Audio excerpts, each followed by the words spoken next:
Bienvenue dans le podcast Parents inspirants, parce que chaque parentalité est unique, parce que chaque épreuve, chaque surprise nous construit et nous fait grandir. À chaque épisode, découvrez des histoires de parents, leurs aventures, leurs galères, leurs rêves, les événements qui ont un jour changé le cours de leur vie.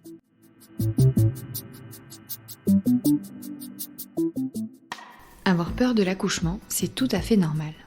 La peur de l'inconnu, la peur de la douleur, la peur de subir des violences obstétricales. De nombreuses femmes appréhendent l'accouchement, surtout lorsqu'il s'agit de leur premier enfant. C'était le cas de Stéphanie. Depuis aussi longtemps qu'elle s'en souvienne, elle a une peur bleue de l'accouchement. Enceinte de son premier bébé, elle a développé une réelle angoisse de l'accouchement. Comment a-t-elle surmonté cette angoisse ? Comment s'est déroulé l'accouchement ? Aujourd'hui, elle accepte de partager avec nous son histoire. Alors moi je m'appelle Stéphanie, j'ai 34 ans et je suis maman d'une petite fille qui s'appelle Naï, qui a 7 mois. Alors moi en fait depuis toujours je pense, j'ai eu peur de l'accouchement, enfin j'ai peur encore peut-être de l'accouchement. Je ne saurais pas dire depuis quand exactement. Quand j'ai commencé à être plus adulte, je me suis un peu renseignée et ça s'appelle toujours la tocophobie. Et en gros, les différentes raisons les scientifiques disent que la tocophobie, c'est souvent parce que tu as eu un traumatisme dans ton enfance, ou tu as subi des abus sexuels, ou alors c'est parce que du coup tu as vécu un premier accouchement qui t'a un peu traumatisé, et donc du coup depuis tu as peur de l'accouchement. Moi, je me suis jamais sentie identifiée par tout ça. Ça m'a jamais vraiment parlé. J'ai vécu une enfance des plus banales, avec un papa et une maman toujours à la maison, qui s'occupaient bien de moi. Mais du coup, je saurais pas dire d'où vient cette peur. En fait, alors, je suis douillette. Donc c'est peut-être ça aussi. J'ai tout le temps, je crie souvent avant d'avoir mal. Donc du coup, je pense que c'est peut-être plus lié à ça, où j'appréhende vraiment les moments et j'ai peur d'avoir mal en fait. Et donc du coup, donc en plus d'avoir peur d'avoir mal, j'ai aussi, je me suis vachement renseignée. Alors plus maintenant adulte que quand j'étais jeune. Mais on a beaucoup entendu parler des violences obstétricales depuis quelques temps. C'est maintenant on essaye que ce soit plus trop tabou, et du coup beaucoup de femmes ont fait part des violences qu'elles ont pu avoir. Et donc ça aidait pas du tout à mon angoisse, à ma peur de l'accouchement. Et donc ça a accentué encore plus. Et donc depuis que je suis jeune, j'ai jamais voulu avoir d'enfant.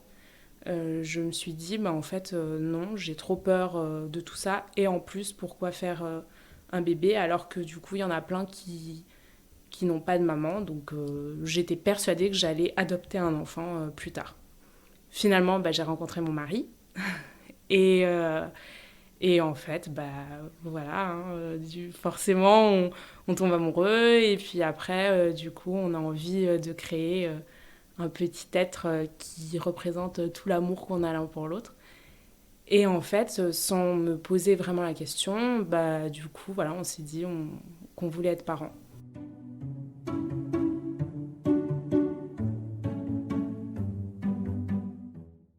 Donc voilà, donc j'ai rencontré mon mari et du coup, mon envie d'être enceinte est arrivée, comme ça. Et par contre, ma peur était toujours là, au point où du coup, je me suis même dit, en fait, c'est pas grave.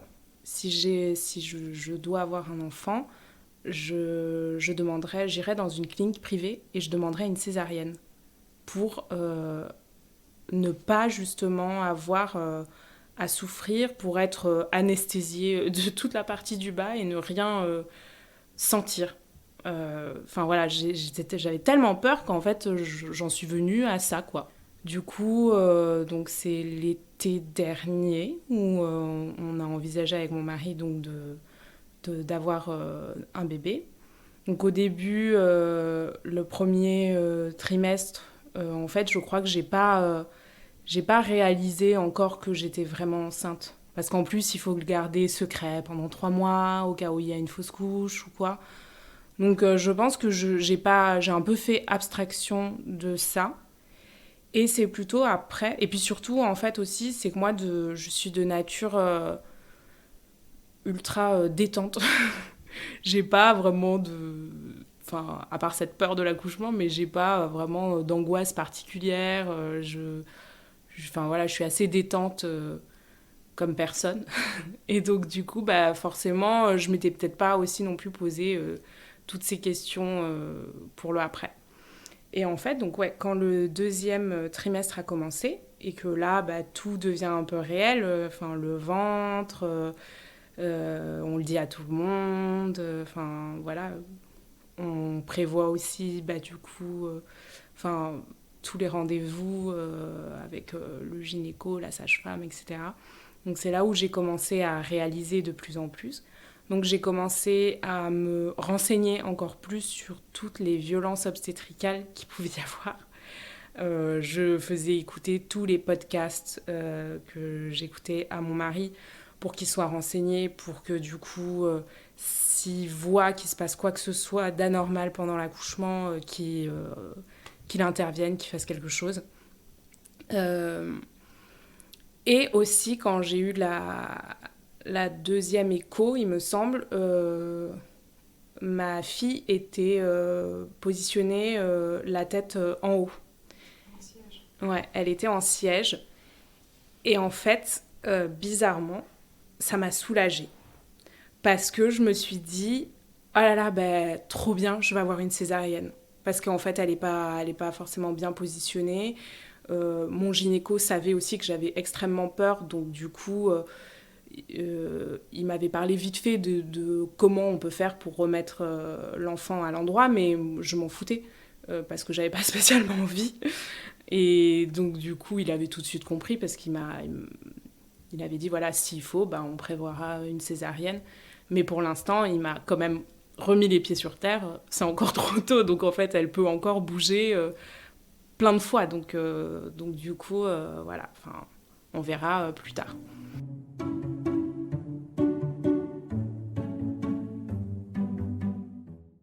Ah oui, et du coup aussi, ça j'ai oublié de le dire, mais en fait j'avais tellement peur aussi, donc je t'avais dit j'écoutais les podcasts et tout, et je lui faisais écouter, mais ce que je faisais aussi, c'est que je me mentalisais, bizarrement, de tous les scénarios possibles qui pouvaient arriver. Parce que du coup, déjà, je savais que j'étais dans une clinique privée où il n'y avait pas, du coup, je crois,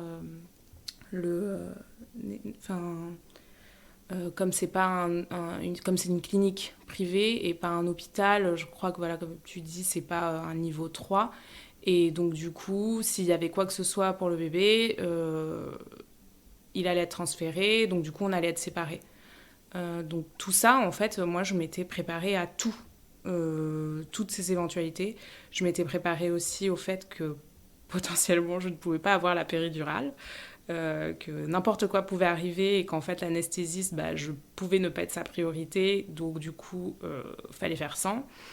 Donc voilà, j'étais vraiment préparée à tout, mais à la fois au fond de moi je me disais il n'y a pas de raison que ça se passe mal.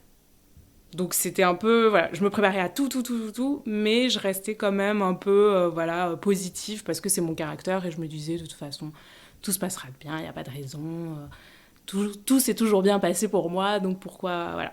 Donc vraiment, je pensais, et puis en plus je suis vachement, enfin, je suis quelqu'un qui se dit tout le temps que le positif attire le positif, donc je restais quand même, voilà, ultra positive.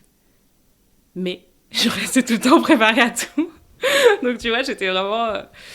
Et donc voilà. Mais du coup, donc, pendant quand même ce deuxième trimestre, j'avais des sensations ultra bizarres que je n'avais pas connues avant. C'est-à-dire que j'avais une boule au niveau du thorax qui apparaissait parfois et qui partait pas. Et elle partait que quand je buvais de l'eau.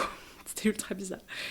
Et je buvais beaucoup d'eau et ça, voilà, c'était une boule que j'avais ici. Et un jour, j'ai un petit peu craqué, j'en ai parlé à une amie Et je disais, voilà, je sais pas ce que j'ai et tout. Au point où je me demandais, est-ce que c'est moi qui ressens pas que je suis enceinte correctement? Enfin voilà, je me posais plein de questions. Et donc cette amie m'a conseillé d'aller voir quelqu'un, un psychologue. Et je me suis dit, bah en fait, c'est vrai que moi, je n'ai jamais vu de psychologue. Et, ah oui, et surtout, en fait, elle m'avait dit c'était des thérapies orientées solutions. Et en fait, c'est pas des thérapies super longues où du coup tu prends 50 000 rendez-vous, ils te parlent de ton enfance et tout, etc. C'est vraiment une thérapie où en fait tu lui dis ce que t'as et il te trouve une solution tout de suite. Donc je trouvais ça intéressant, je me suis dit allez j'y vais, on y va. Et en fait donc j'ai parlé avec, donc c'était le docteur Béligo. J'ai parlé avec lui et en fait ça m'a fait du bien parce que j'ai trouvé que c'était ultra bienveillant. J'avais l'impression de parler à un ami ou quelqu'un que je connaissais. Enfin, c'était assez bizarre comme sensation. Et donc, je lui ai tout expliqué, et dont cette boule ici que j'avais là. Et il m'a dit, donc déjà, il m'a dit que c'était absolument normal d'avoir peur de l'accouchement, qu'il ne connaissait pas une seule femme enceinte qui n'a pas eu peur. C'est normal qu'on ait peur de l'inconnu, c'est normal qu'on ait peur quand on n'est pas préparé à quelque chose, bah, c'est normal. On a beau faire des cours de préparation à l'accouchement, c'est pas voilà un accouchement. Tous les accouchements sont différents, donc en fait, voilà, on a beau se préparer, c'est normal qu'on appréhende. Et donc il m'avait déjà dit ça, et quand je lui ai expliqué après cette histoire de la boule dans le thorax, il m'a dit qu'en fait c'était de l'angoisse, et que c'est comme ça que ça se manifestait, et que du coup, donc j'étais probablement, à chaque fois que j'y pensais, que j'étais probablement angoissée. Et donc il m'a dit que c'était aussi tout à fait normal d'être angoissée. Et donc voilà. Et en fait, le fait de savoir aussi, déjà de mettre un mot sur ce que je ressentais, et ben ça m'a déjà ultra soulagée. Je me suis dit, ok, bah maintenant je sais qu'à chaque fois que j'ai cette boule ici, en fait, c'est que je suis angoissée. Et donc, bah voilà, en fait, c'est normal aussi que je sois angoissée. Je vais accoucher, c'est pas anodin, voilà. Donc du coup, il y avait ça. Et j'ai eu aussi un deuxième rendez-vous avec lui, parce que bah, ce qui était chouette aussi, c'est qu'en fait, il m'a dit de prendre rendez-vous que quand je ressentais le besoin. Euh, voilà, si j'avais encore besoin de parler ou quoi que ce soit. Donc ça, j'ai beaucoup apprécié aussi. Et donc, j'ai eu un deuxième rendez-vous lors de mon 3e trimestre, quand je me suis rapprochée du moment X. Et, euh, et là, du coup, on a fait de l'hypnose. Et j'avais jamais fait ça. Je pensais pas être réceptive ou quoi. Enfin, je pensais pas grand-chose de l'hypnose. Et en fait, je m'étais dit, bah, de toute façon, je le sais maintenant, je suis angoissée. Je sais que j'ai toujours eu peur de l'accouchement. Donc, ça me coûte rien, en fait, de tester de l'hypnose pour voir. Et du coup, on a fait ça. Et je pourrais pas. Bon, déjà, je m'en souviens plus trop. Mais je me souviens juste que ça m'a fait un bien fou. J'ai eu l'impression de me vider. Enfin, quand je suis sortie de la thérapie, mon mari est venu me chercher. Et après, on a fait une énorme sieste tous les deux, je me souviens. Mais je lui ai dit, ah là, enfin, ça m'a fait un bien fou, quoi. J'avais l'impression. Alors, je dis pas que j'avais plus peur, parce que c'est faux, j'avais toujours peur. Et même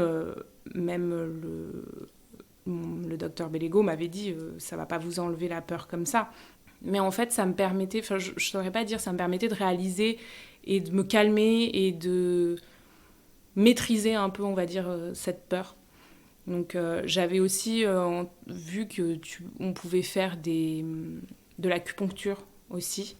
Bon, j'ai pas eu le temps d'en faire parce que c'était un peu loin et puis j'étais énorme, j'avais la flemme de marcher. Mais sinon, je l'aurais fait, je pense. Et donc voilà, donc je regardais un peu toutes les choses qu'on pouvait faire qui pouvaient aider.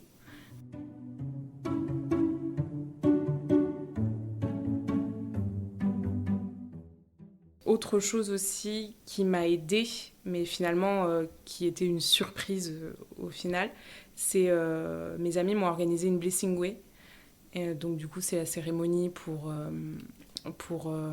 célébrer la femme enceinte, la maman, la future maman. Et du coup, donc elles m'ont organisé ça. Donc c'était avec une doula. Et c'était un des plus beaux moments que j'ai vécu, je pense, pendant ma grossesse.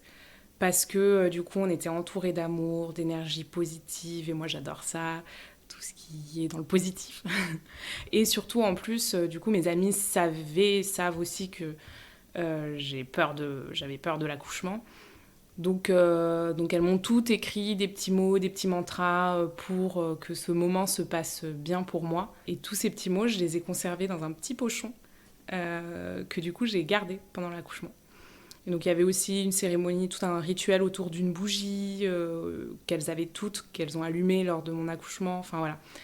Et tout ça, ça a fait que je pense, après c'est moi et j'ai envie d'y croire, mais je suis sûre que ça a aidé à, que je me sente bien pendant mon accouchement en fait. Donc voilà, donc du coup il y a eu ça, donc cette Blessing Way.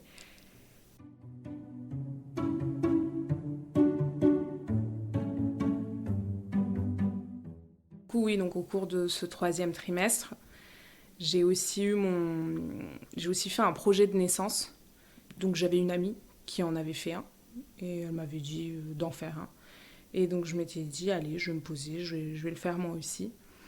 Et en fait, pendant que j'écrivais ce projet de naissance, au début, j'écrivais des choses du style je voudrais pas qu'il y ait ci, j'aimerais qu'il y ait ça. Nan, nan. Et puis je commençais à écrire plus de j'aimerais.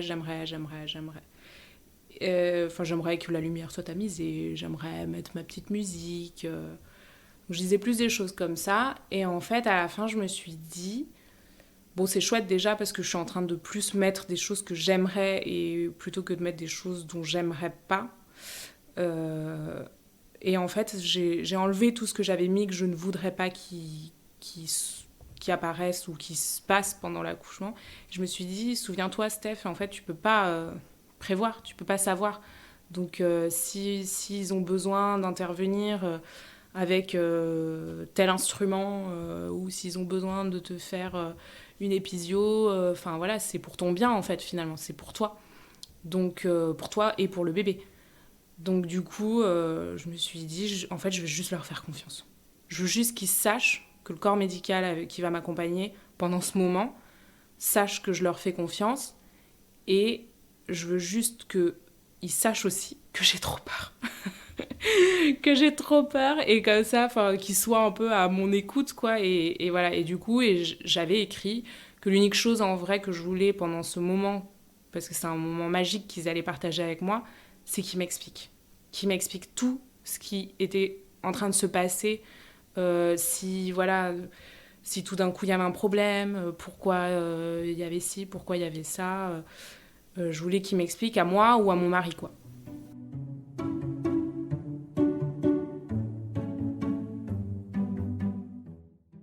Et du coup, donc, le moment de l'accouchement est arrivé, le jour J. Donc ça avait duré, j'ai eu des contractions à minuit, je crois, un truc comme ça, le 25 à minuit, 25 au soir. Et le lendemain, ouais, on est allé parce que j'avais rendez-vous. En fait, j'avais un rendez-vous parce que du coup, j'ai accouché à J plus 4 ou 5, je me souviens plus, donc j'avais un rendez-vous le 26 pour déclencher mon accouchement. Et en fait, finalement, le 25 au soir, j'ai eu des contractions. On a attendu longtemps parce que j'étais pas sûre. J'étais pas sûre et donc on a attendu vraiment longtemps. Et puis en fait, à 7h du matin, j'en pouvais plus. J'ai dit non, mais on y va, c'est sûr, c'est ça. Donc on y est allé. De toute façon, en plus, j'avais le rendez-vous à 9h. Donc on s'est dit, c'est pas grave, au pire, on est en avance pour le rendez-vous. Donc on y va. Ils me font le monitoring. La sage-femme me demande si j'avais mangé, si j'avais envie de manger un petit truc, si j'avais faim et tout. Après. Donc j'ai dit oui, j'ai toujours faim. Et après aussi, elle m'a demandé si j'avais envie de prendre un bain. Donc j'avais la possibilité de faire un jacuzzi avec des petites bulles et tout. Donc c'était chouette. Du coup, j'ai fait ça. Et en fait, j'ai compris plus tard que du coup, j'étais pas dilatée de beaucoup. Donc il fallait attendre longtemps. Et donc pour me faire patienter, donc on m'a fait manger, on m'a fait prendre un bain. Mais on a pris soin de moi, quoi. Donc ça m'a fait déjà du bien. Et on est allé après dans la salle d'accouchement.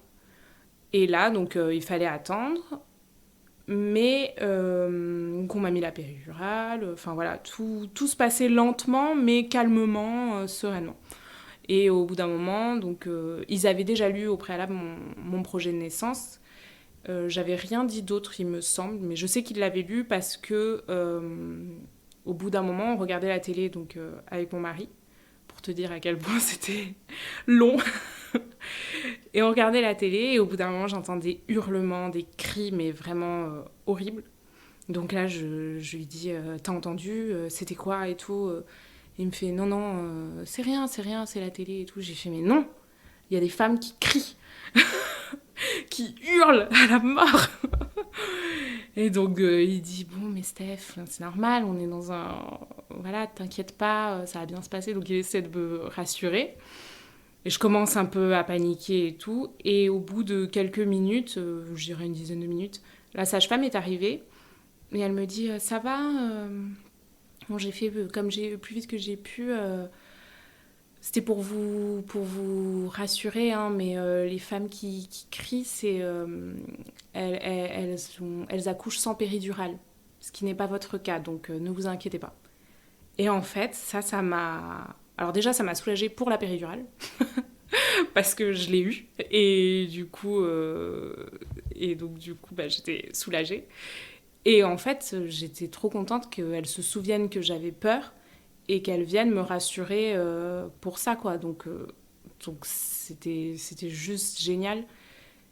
Et oui, et aussi pour la petite histoire de la péri, pour te dire à quel point genre, je suis douillette et j'ai pas envie d'avoir mal, c'est que quand on faisait le jacuzzi, j'avais pas vraiment très très mal. Et je crois que j'étais dilatée que à 3-4. Et en fait, là, j'ai dit à Adrien, j'ai dit, tu vas chercher la sage-femme, tu lui dis que j'en peux plus, que j'ai mal, que je souffre, et qu'il faut qu'il me pose la péri tout de suite. Et donc du coup il est parti la chercher et bon, je pense qu'elle savait que j'étais un peu douillette, mais ils m'ont écoutée encore une fois parce que moi je la voulais tout de suite, la péri. Alors après je sais que chaque femme est différente, chaque femme supporte la douleur différemment. Il y en a qui veulent attendre le plus longtemps possible avant de poser la péri, je respecte ce choix, mais moi c'était pas du tout mon cas et donc moi je la voulais mais avant même d'avoir mal en fait. Et donc du coup bon, ils ont attendu vraiment à ce que je sois quand même bien dilatée. Bon, je crois que j'étais dilatée qu'à 4, hein, mais...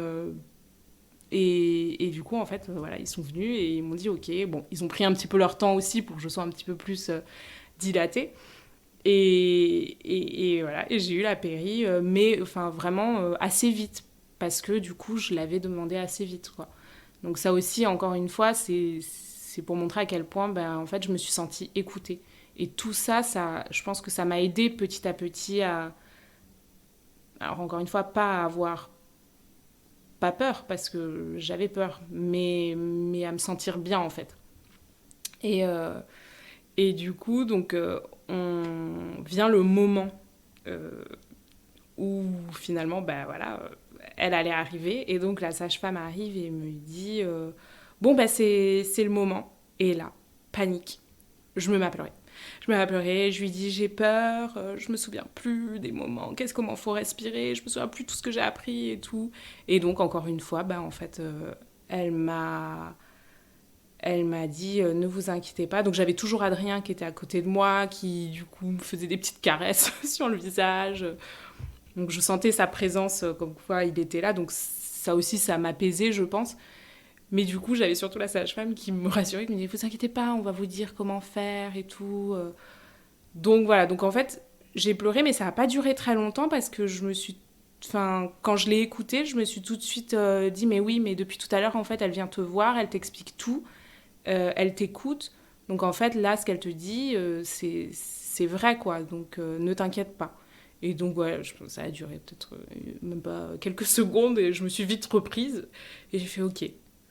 Et ce qui était bien aussi, c'est qu'il y avait le gynécologue de garde qui était là et qui était déjà venu me voir entre-temps. Et il m'a dit, bah, si vous voulez, si je suis par là et que du coup, il n'y a pas...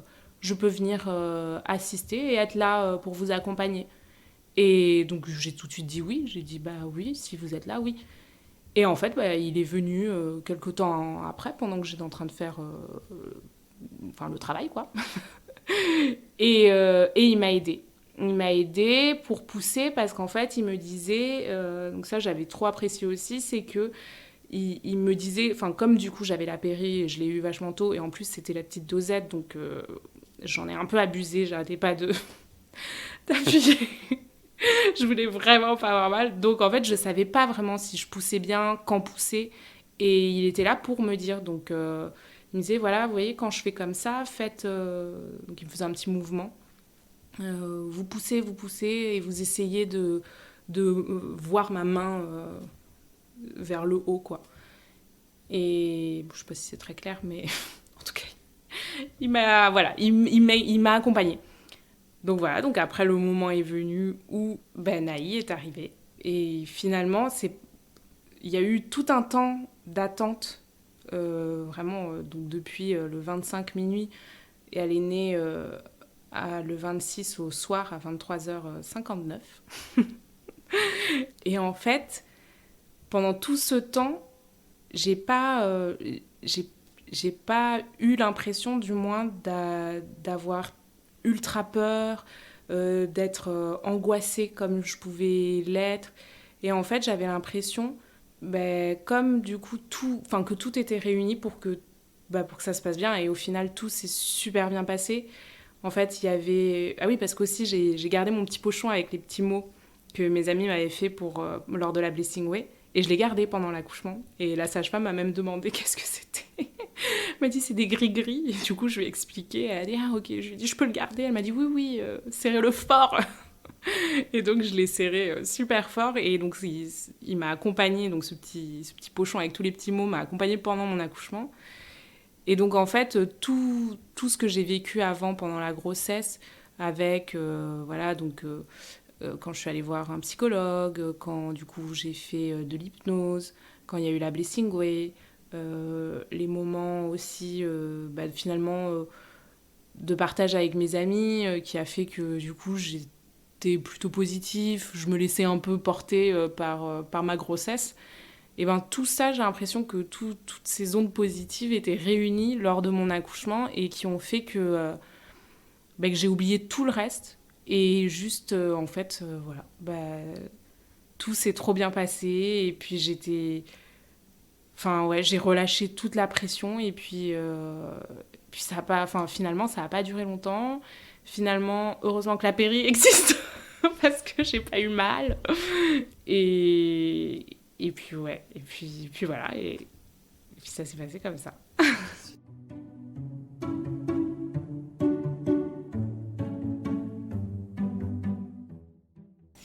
Alors quand ma fille est née et qu'ils me l'ont posée, donc j'ai pleuré déjà. J'ai pleuré de joie, de bonheur, de soulagement que ce soit fini, de voilà. Et alors j'ai eu une sensation assez bizarre parce qu'au début je me suis dit putain ça y est, on est parents. Là, ce petit être qui est sur moi, et c'est nous qui l'avons créé, on est parents. Et en fait, j'arrivais pas à réaliser encore avec mon mari. J'ai regardé mon mari et on a pensé à la même chose parce qu'après on en a rediscuté après tous les deux.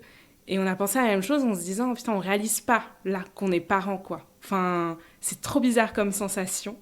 Et on s'est dit mais là toute notre énergie, tout va être pour ce petit être qu'on a créé et voilà quoi. Donc enfin je saurais pas dire mais ouais c'était fou.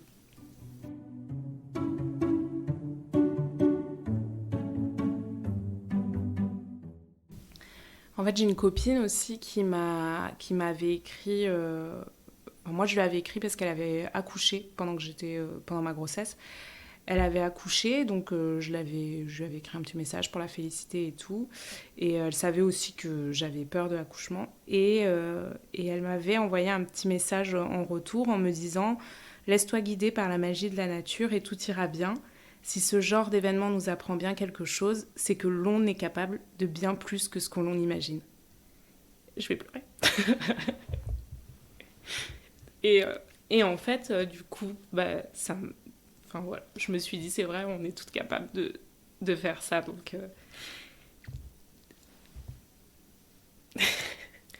Donc du coup, ouais, voilà. Donc, c'est ce petit message qui, je pense aussi, m'a doté de la force. Et du coup, j'ai une autre amie qui m'avait envoyé un message parce qu'elle était enceinte. Enfin, parce qu'elle est enceinte. Enfin, non, elle est plus. Elle a accouché il y a peu. Et elle m'avait demandé comment ça s'était passé, qu'elle avait trop peur, elle aussi. Qu'elle avait trop peur. Et en fait, du coup, je lui ai redit ça. Exactement le même message. Et je lui ai dit qu'on est capable de le faire. Et je lui ai après donné tous mes petits conseils. Encore une fois, je lui ai dit chaque accouchement est complètement différent. Tu sais pas comment ça va se passer. Il faut que tu sois prête à ce que tout et n'importe quoi arrive. Donc... l'unique conseil que je peux te dire, en fait, c'est que, voilà, c'est ce que m'avait dit une copine, c'est ça, c'est qu'on est capable de le faire. Et voilà, et après, je lui avais dit aussi que j'étais allée voir quelqu'un qui m'a fait de l'hypnose. Je lui avais dit aussi que j'avais eu une Blessing Way, que c'était une Blessing Way surprise, mais on peut les organiser. Et du coup, ça m'avait fait un bien fou. Je lui avais dit que j'avais pas eu le temps de faire de l'acupuncture, mais bon, que pourquoi pas essayer, que c'était quelque chose que j'avais envisagé aussi. Je lui avais dit aussi de faire confiance au corps médical, ou du moins de demander qu'on l'écoute, parce que c'est le plus important, je pense aussi. Évidemment, de bien être accompagné, entouré, et puis qu'après, ouais, de se laisser porter par la magie. Et voilà.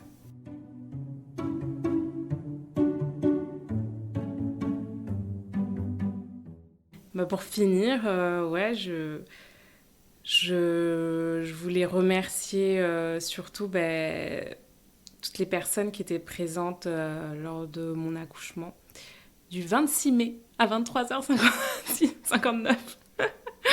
Donc de la clinique Saint-Jean. Ils étaient vraiment au top. Enfin, à mon écoute, je me suis sentie écoutée, chouchoutée. À mon mari qui m'a accompagnée pendant tous ces moments, sachant que je suis une drama queen, il était là pour subvenir à tous mes petits besoins.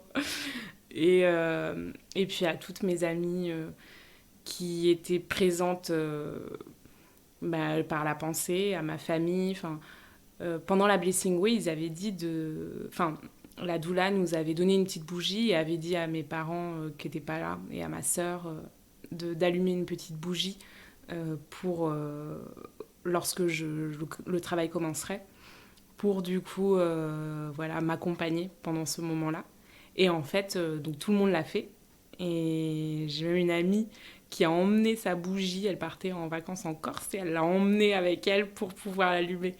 Donc, et voilà, et en fait, je pense qu'elles étaient toutes là pendant ce moment, et c'est elles qui m'ont donné la force pour accoucher, quoi, et pour ne pas avoir peur, pour surmonter ma peur.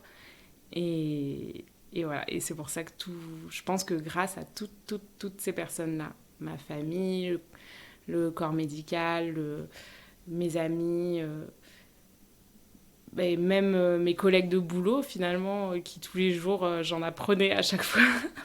J'apprenais plein de choses, et donc ça me rassurait sur plein d'autres choses, quoi. Donc, grâce à toutes ces personnes qui m'entourent, je pense que du coup, j'ai vécu un accouchement de rêve, j'ai envie de dire. Ouais, un trop bel accouchement.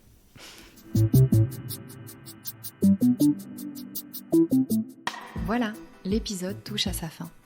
Si vous aussi, vous souhaitez partager votre récit, écrivez-nous à contact@parents-inspirants.com. Nous avons hâte de vous lire. À très vite!